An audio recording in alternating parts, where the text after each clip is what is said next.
Destiny. That hidden power believed to control what will happen in everyone's future. And Bungie's latest installment in its tradition of gaming excellence. Massive realms, breathtaking visuals, co-op missions, and a shooter's shooter. The Destiny universe is a complex, ever-changing, shared world experience that truly has taken on a life of its own. As a gamer, you will explore the red dunes of Mars and the lush jungles of Venus with unique combinations of weapons and armor, friends and foes, for what has truly become one of the most interesting twists on traditional first-person shooters that we've seen maybe ever. And now with tens of millions of registered users to date, Destiny, the Taken King, is on the horizon, promising a new yet somewhat mysterious next step in the early chapters of the Destiny legacy. I could not wait to sit down and talk with the team that delivered this massive new first-person shooter.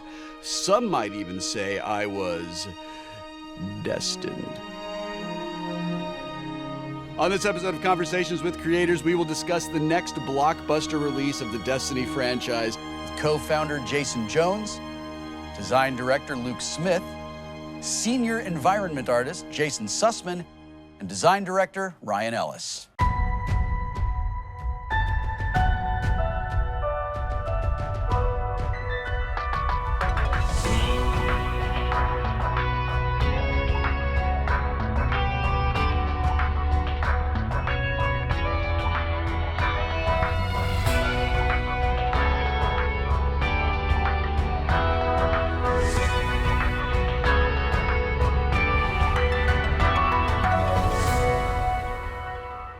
Welcome, everyone. Thanks a lot for coming and spending some time talking with us today. We are mostly going to be talking about Destiny. One of your key pillars in the Destiny world is that you wanted to create a world that was both, and I'm quoting here, inviting and hopeful. And I wondered if you could explain to us why you chose those words as your sort of like, as the cornerstones of your pillars, inviting and hopeful, to build, and how that informed the creation of this world. I'll start. I mean, I felt there's so many video games that turn people away. I feel like we wanted to create a game where even if somebody wasn't playing, they walked by the TV and looked at the game, that it made them curious and, you know, it made them want to figure out what was happening in that game world. A place that you'd want to come back to, not a place that you know, you played a game in and then forgot about. So as you are working to put this together, like what are your sort of, do you have like a prime directive to like make sure you're nailing that goal? From the get-go, we made sure that the vibrance and the color and the composition and how we built those environments plays to that, right? Yeah. That was super important for us from the beginning.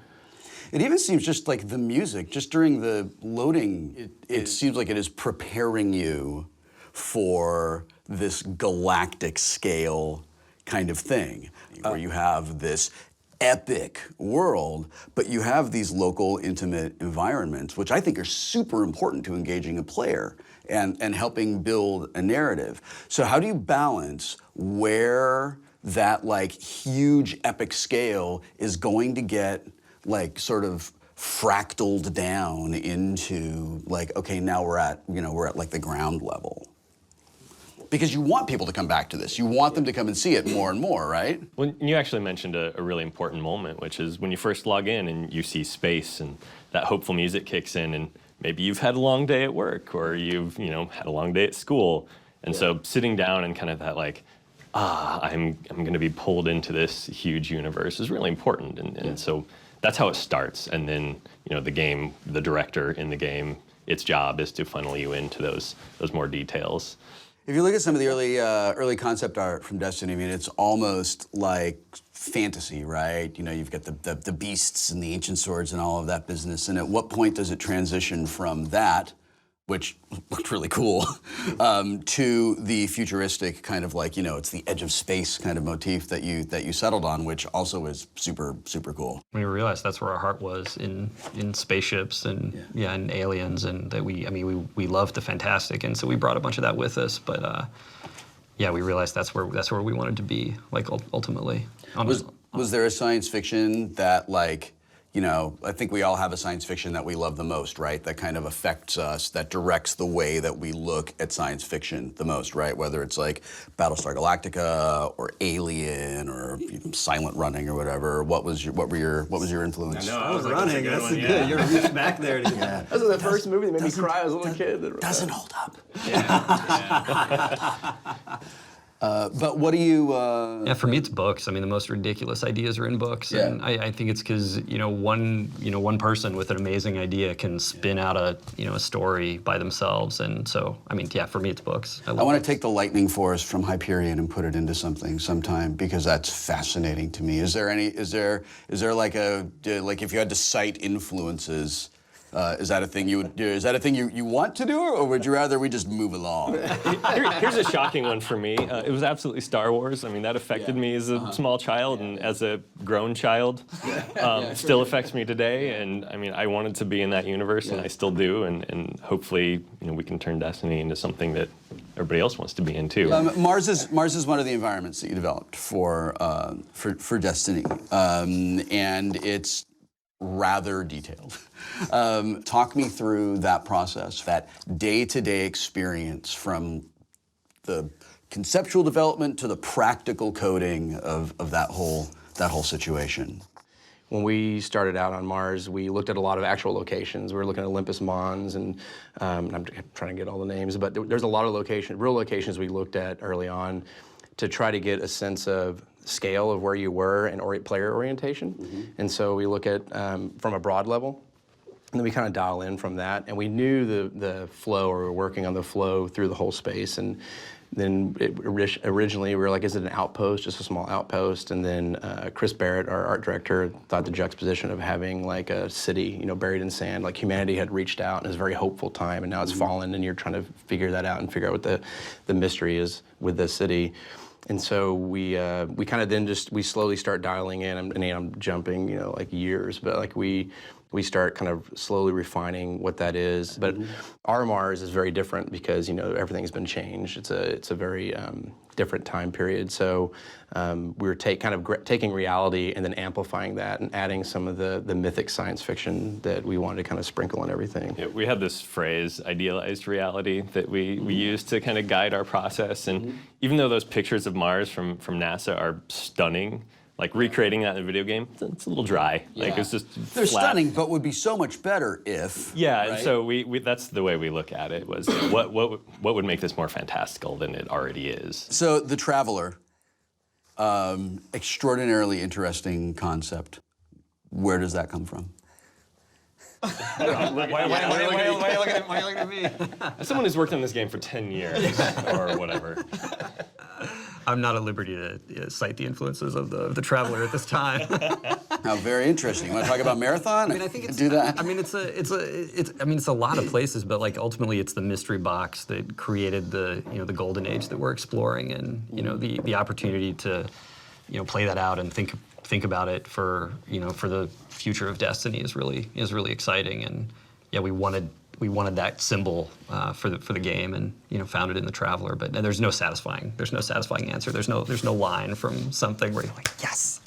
Do you do any practical modeling of things, or is it all inside a computer space? It's all in computer space, yeah. And we've actually seen it go the other way, where fans have taken some of our content and 3D printed them out into to real objects, and I get a huge kick seeing that stuff. So it goes, exotics. Those were amazing. Whoever did those, good job. Yeah, it is. It's totally amazing, and I think it's almost the only reason that a bunch of us do what we do is get seeing how much it matters to people. Mm-hmm. I went to the Game Developers Conference, and like literally the first person that walked up to me at the Game Developers Conference had a Warlock helmet on. And it was amazing, and a bunch of us signed it, and it was a good start to GDC. Do you remember that first moment? So you work I worked in software development for a little, nothing near like what you guys do, but I worked in software development for a little time. And I remember that, like, okay, we're getting there, and now we have 15 days and no one's gonna sleep, and it's the 16th day and I just wanna die, and it's out the door, you know? And then after you recover, you interact with a person who, a normal person who has experienced it for the first time, right? Do you recall the first time you interacted with somebody who had visited Destiny and had been affected by it, or? So for me, it really was like after you said 15 days, let's make it 6 months or whatever. It was this close-knit group of friends who we all played video games together, played video games with them for, 2 decades, some of them. And when they finally got to take the game for a drive and play it, and I just got to sit there quietly and listen, like it was what I had been waiting for, was to actually get to play this game with my buddies and to eventually like make our way as a group through all the game's content and hear them point out a bunch of stuff that we totally, could have done better. Like, that's awesome. Like we get a whole internet of people who do that now, of course. But like hearing that from these guys and hearing the joy for, some of my closest friends, like making their way through the game was, probably the most rewarding part. When you go through like that, are you able to be surprised? Or are you so close to it that it's just like, no, I know everything? Oh, no. Especially with something like the raids, which is one of the things that I worked on for Destiny 1, like the surprise is almost constant with the way that people play the game, solve puzzles that we create, and the way that they navigate through space is way more intelligent en masse than what we do internally. So it's like a constant flow of surprise. There are some games that I really enjoy, and I almost feel like I'm sort of railroaded by the developer to make these choices and go along this path, and this is all that I get to do. And Destiny is one of the games that doesn't feel like that. The Rockstar games don't feel like that. Borderlands doesn't feel like that, right? It just feels like, oh, I can go this way or I can go that way, and I can do these different things. When you are developing, how do you approach that responsibility? I heard you open your mouth, Ryan. Well, it is a responsibility, and I think it goes back to, for me, it's about creating a universe. The most exciting thing for me in game development is I get to exercise my God complex. We get to go create an entire place, and if you do a good job and you instill enough stories into the environment just naturally, we talk about like, oh, how should this car be sitting? Well, it should be kind of up like this because when this person drove the thing, the wheel blew up and then they skidded out of control, and you're like, and that's a piece of background art. Yeah. But we try to talk about it in that depth, and I think that kind of thought process comes out to the player, even though it's indirect. Yeah. Like you sense it, and when you're running around these places, it's like, I don't know what that is, but I feel like there's something important that's trying to tell me, and that makes the universe feel big and alive and real in a way that it's really important. We're not building this linear path through the environment. We now have all these paths, and you can encounter other players, and things are going to change. There's public events that happen, and so we consistently tried to build like, oh, I can see the city over there. There's the Cabal Tower over there, and it's in the distance. We put a tower off in the distance, so you know that I can go there and I can navigate to that space, and there's always something to get to.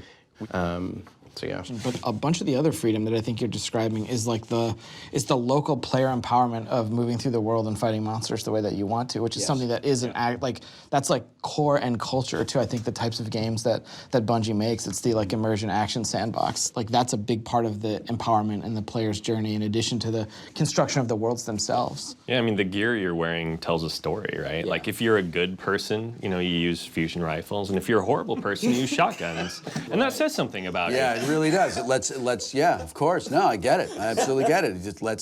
That's how, as I'm approaching you, I can know maybe I should walk away. Yeah, exactly. What does it say about me that I use 2 shotguns? We'll talk later.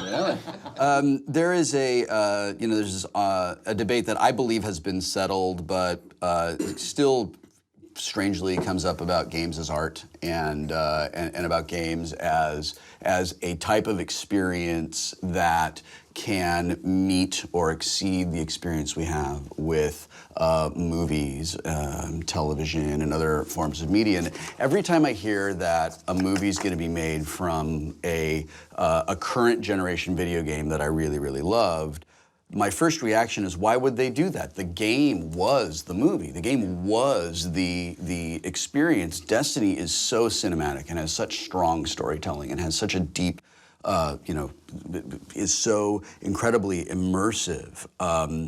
Have you considered at all taking it into other areas? I'll talk to the first thing that you were saying about games as art. I'm not really into labels. Pluto's a planet. I don't really care. Like what is Pluto? I think that's the interesting thing, and I think it's really interesting to look at games and think about what they can do as interactive mediums that like movies or books can't. But those other mediums of entertainment they're good at different things, and I think all of them in their own way can be art. And I don't know if it sounded like you were going there, like, are games art, or what do you think of the people that don't think games are art? And I mean, that's like saying, what do you think about people who are convinced the world is flat? They're wrong. They're not worth acknowledging. When I think of art, I think of something that makes me experience an emotion, or challenges me to think about things, or makes me look at a thing that I was really convinced was one way, but actually has inspired me to look at it in a different way. And movies have done that for me my whole life, and books have done that for me as long as I can remember. And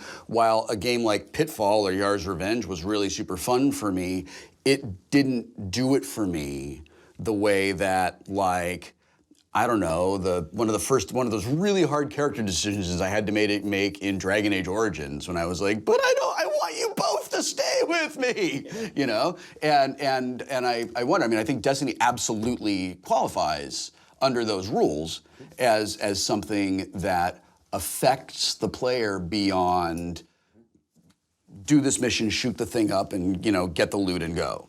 Well, I think the other thing the games do is they build relationships with other people, right? Because I mean, Destiny, you're meeting other people online, and people are forming guilds, and they're doing these raids, and because it has to have really tight cooperation, right? And so you're having to bond with other players, and I think that film doesn't really do that, but film does all these other things really well, and it's just a different medium, like you were saying, that has its own thing. I mean, every Saturday I go to the movies by myself. I go see something alone. But the thing that we were talking about with that's what they're for. That's what it's like, the place where you can just go and not talk to anyone for 2 hours, and then like watch Liam Neeson kill a bunch of dudes. Like, it's sweet.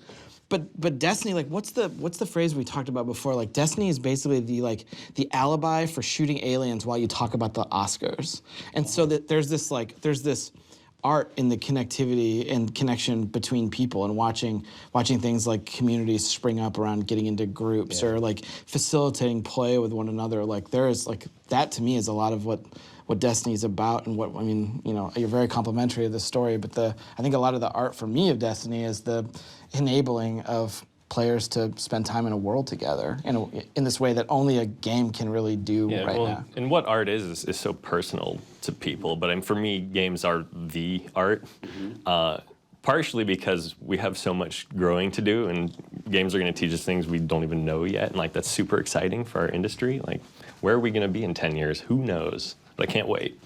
And it's one of the things that that when we talk about Destiny, we talk about how you can run through the same area multiple times, and it doesn't feel like, okay, he comes up behind that rock and then this thing happens here. Like, it feels like this living and evolving and actual world.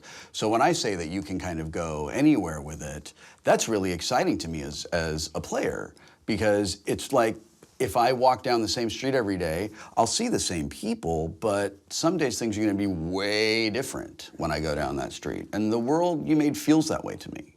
I think that we actually have a lot of opportunities for improvement in some of the stories that you were telling there, like that dynamism locally, boots on the ground, is an area that we have massive potential for improvement. I know that like a bunch of players may see different things, but probably for us, as players who've played an absolute ridiculous amount of hours in the game, like, that's an area that we want to make the world better. We want to make the worlds of Destiny much more dynamic and ever changing, more like worlds, and that. I mean, that's a limitation that we totally look forward to breaking through. That's also, oh, sorry, go ahead. I was just gonna say, there's a therapy to running a strike for the 10th time and knowing exactly where people come from and just wrecking them with your gear and your abilities and your friends.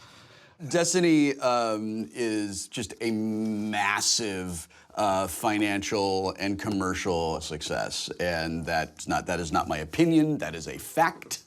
That is unassailable. It is massively successful, and I wonder at what point do you, as a creative team, when do you say, all right, we did this. This is what we wanted to do. We we made a good game. Really, really. They're like We had a lot of work to do, man. Cry 1,000 tears every day about the things what could have been, what we'd want to do, what we still want to do. Oh yeah. Yeah, I actually don't think there are many or any people on the Bungie team who look at Destiny as a job well done. It's like a job in progress that has a ridiculous amount of work in front of us and like huge amounts of potential that we haven't met at all in a bunch of ways, and we've met it in other ways. But like that potential is the thing that I think we're still chasing.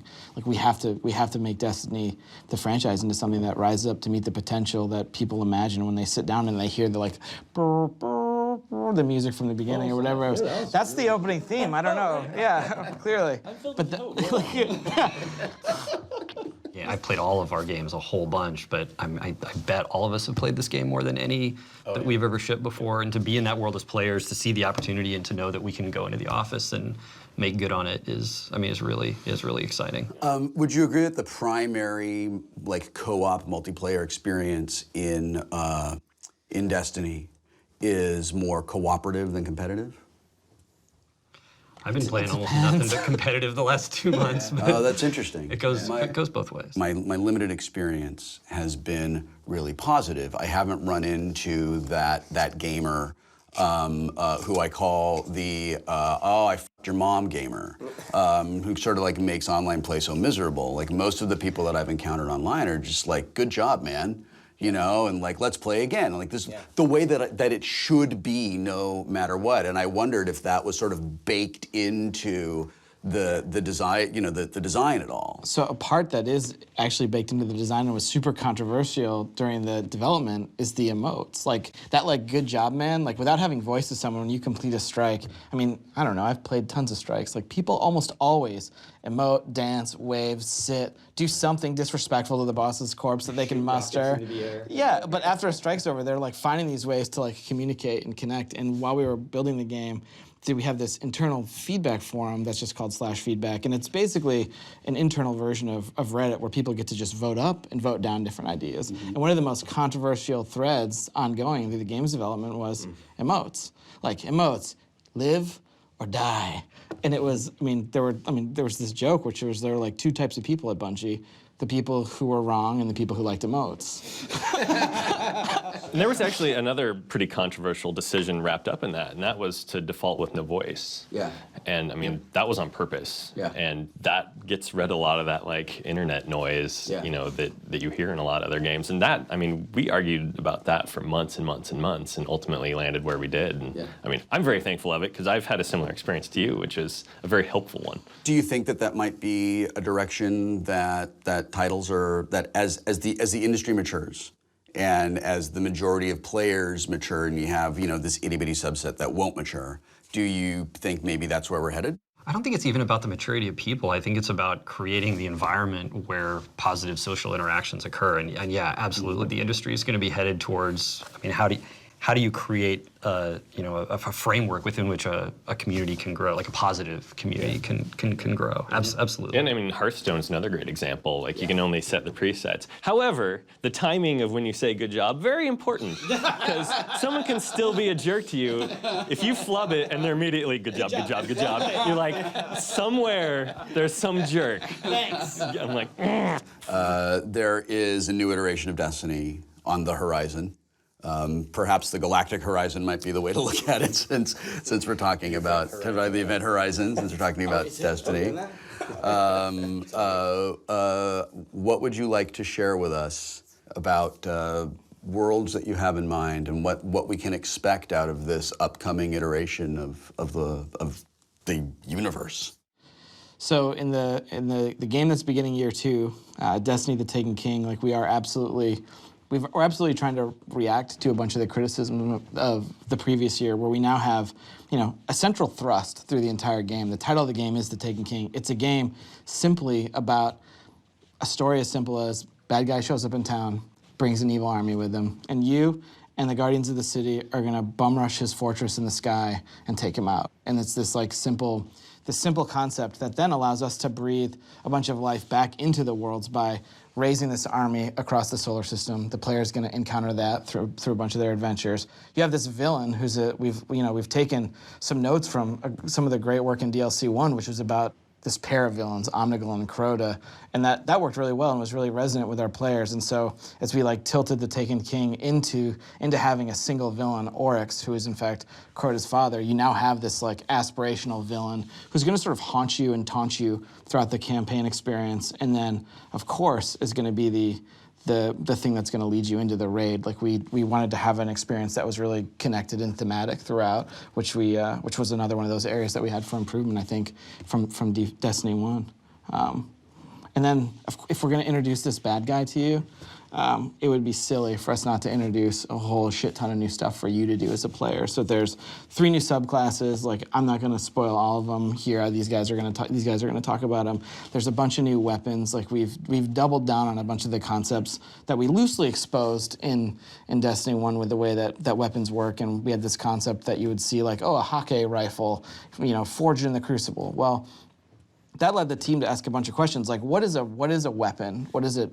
And so a Hake rifle, what does that mean? Well, it means it's got a specific form, it's got its own set of talents, and we've built this sort of weapon branding aesthetic into the game where now people are going to be pulled in different directions based on weapons that they do fall in love with and weapons that they do find and get to tinker with in a bunch of ways.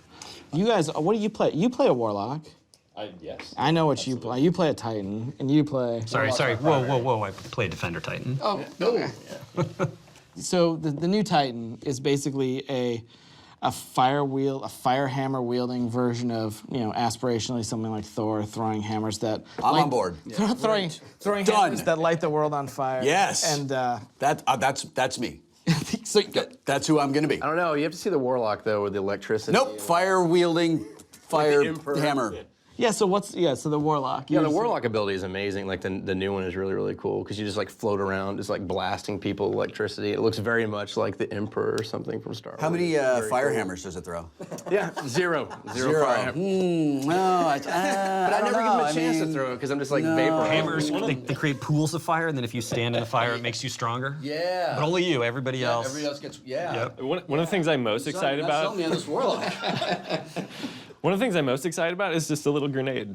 And you throw it, and a wall of purple fire erupts out and destroys everything in its path. And I'm that replaced the angry bees for me. Do you want to tease the fans at all?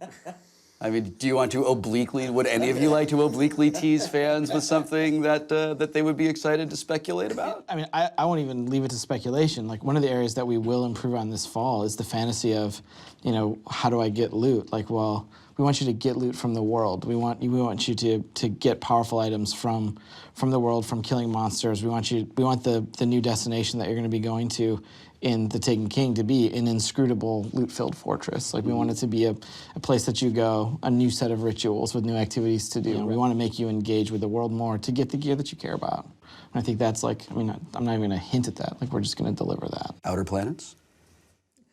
Gas giants? I think that... Titan Europa? Enceladus? We've got a lot of years of Destiny ahead of us and a lot of planets to visit. Yeah, the solar system has a lot of places that we could go. It's ripe with potential, man. The pressure of potential within the solar system.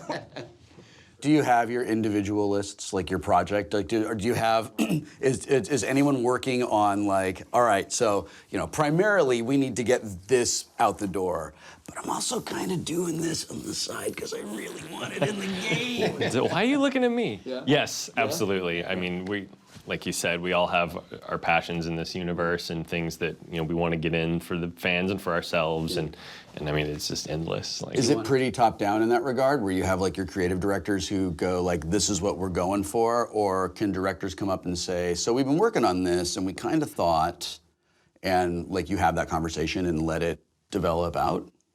Or is it pretty much we're pretty set? With Jason basically is the overall, he's the overall franchise creative director, and then Ryan is the game director for an upcoming title, and then I'm the game director for the Taken King. And what we're doing is we're working with Jason, and then there are a couple other people in this group, and we meet every week, and we're talking about where are we going. And because the thing that would be really helpful to me and probably to Ryan is to know hey, when your game's going to come out, the year is going to be about this. Like, how do we like weave that together? And that comes from this conversation that is both, informed by Jones, but also informed by the, arsenal of knowledge that we have from working with the teams on our respective projects. So it's like bubbling up from them and then sharing it, editing it into like, how do we make the cogent thematic package that someone looks at and goes, wow, I have to get in this year. Like, I have to buy this game. Like, I can't wait to play that. That's the top-down part, but the bottom up, I mean, there's so many things in the game that only exist because, one person, got super passionate about it. Well, there's people that will just work in the back end. Yeah, they're like secretly like, okay, this is my job, but in the back end, I'm gonna do this thing, and I'm gonna present it. We plan for a chunk of content that we call emergent, which is, it's not a plan from some director. Like, it's where cool ideas are going to get born. That's a great idea. Yeah, someone in the building is going to have an awesome idea, and we want to cultivate that and like get it in. And so we try to block out time for that stuff. That's because really cool. Because it matters. I mean, we make better games if we inspire everybody to feed into it. I mean, we should say, that's kind of where the raid came from. That's where raids came from, was really kick-ass idea. Like, hey, we should do this experience, and working on that kind of the back burner, and then slowly kind of revealing it to the studio. But Luke didn't have a choice. Let's be clear. So that's awesome that it like encourages people to be creative and take that and do it. Yeah, I mean, we're making video games. It should be fun. You should have those moments. The job is so stressful, and it's like stressful in these ways where it's so easy to lose sight of, oh my gosh, like the job is to guarantee that when Jimmy picks up the controller and the title screen for the game comes up and the music comes up, his avatars show up, he smiles. That's like talk about the pressure of potential. Like, the pressure of guaranteeing someone's happiness is pretty frightening. So this is a thing that is sort of unique to maybe this moment in time. I know all of your resumes, and I mean, you guys made games that I've been playing since the 90s, and that was a time where it was possible for us who were players in your games to sort of like track down or reach out or send an email or make a Usenet post or whatever, but it wasn't as immediate, it wasn't as accessible, and it wasn't as communicative as it is now. Does that, like, look back on like maybe the last 20 years, on that career, and how has that changed the decisions you make as developers? I mean, I know it's the ways that it changes, audiences' interactions are self-evident, but how does it change the way you approach development, like then versus now, and maybe one spot in between? Well, I mean, just look at the game we made. I mean, we came from building linear campaign shooters, with this maybe competitive game that a lot of people played for a long time afterwards. But I mean, what we totally turned that around, and we built a game for a community. We built a game to be live. We built a game we could build into, and I mean, I think we did that because that's the kind of game we wanted to play, but also because the internet, everything you just said. I mean, the connection that we could have to the community, and that's why it's so amazing to read Reddit to see what people are doing in this sandbox that we built for them. And the feedback loop is so fast. I mean, we'll release a patch, and in 5 minutes we're hearing about it, right? Like, oh man, and that's amazing to be able to get that response quickly. It makes me feel really good as a creator and as a player to hear, sometimes we make mistakes and we learn from them, and it makes me feel like, well, shit, I'm on board with this franchise more than I already was, because like now I know, like the feedback is taken in, We wish we could, talk directly to people all the time. You're like, oh, you're so right. We know, we're working on it. Like, but we can't, right? Yeah. Like, we have to be careful about what we say and what we do. But and we're our own worst critics too, right? I mean, a lot of that. I mean, some of the stuff that's out there is like, we know. We are already. I mean, we're immediately game ships. We're already like, okay, we need to address some of these issues, and so here's the thing. Pretty much everything that people are like yell about and make a big deal about, they're right in the sense that we're falling short of what we should have done. Like, they had an experience that they didn't like and they're yelling about it. I think it's very difficult to actually go from that to the diagnosis of what you should do. Yeah. But like, when people get up in arms about something on the internet, it's usually for a reason. I would say it's almost always for a reason. Like, deep down, like, we pay attention to that. That's good to know. Because now you're going to get the pitchforks out on the internet. Well, I just have a few grievances I'd like to air. Caps lock really gets our attention. So. How do you feel about the poop emoji? It's my favorite. I find that's really great. You guys, I'm really looking forward to Destiny: The Taken King, and I'm looking forward to playing it with my kids who are adults, but we play games together. So that's really fun, and I very much appreciate you taking some time to come here and have this conversation with me today. And thanks for making a thing that I like. Awesome. Awesome. Thanks Thanks for Will. having Yeah, us. thank you. Interstate 76 came out, which I really loved. And I actually found my Interstate 76 gameplay discs recently and ripped the music off of them so I could have that soundtrack because it's so much fun on a road trip. My son Nolan was like 7 and he wanted to see the game. And I was like, I don't think you're gonna like this, buddy. And he came in to look at me as I was playing this map that was a user-generated map where all you did was race your car down a hill as fast as you can and jump. And just see how long. Was gonna like that. I thought it would be boring to him. And the whole point of this map was it was like you can jump, no weapons, no armor, and you were gonna wipe out every time. But the stupid amount of fun that you had just like tricking out your car like as light as you could with the heaviest motor to go and blast off of that ramp. And he was like, let's do this some more. That's awesome. I mean, it's cool. And you're like, yeah, now do you want to see the game? No! More jumps!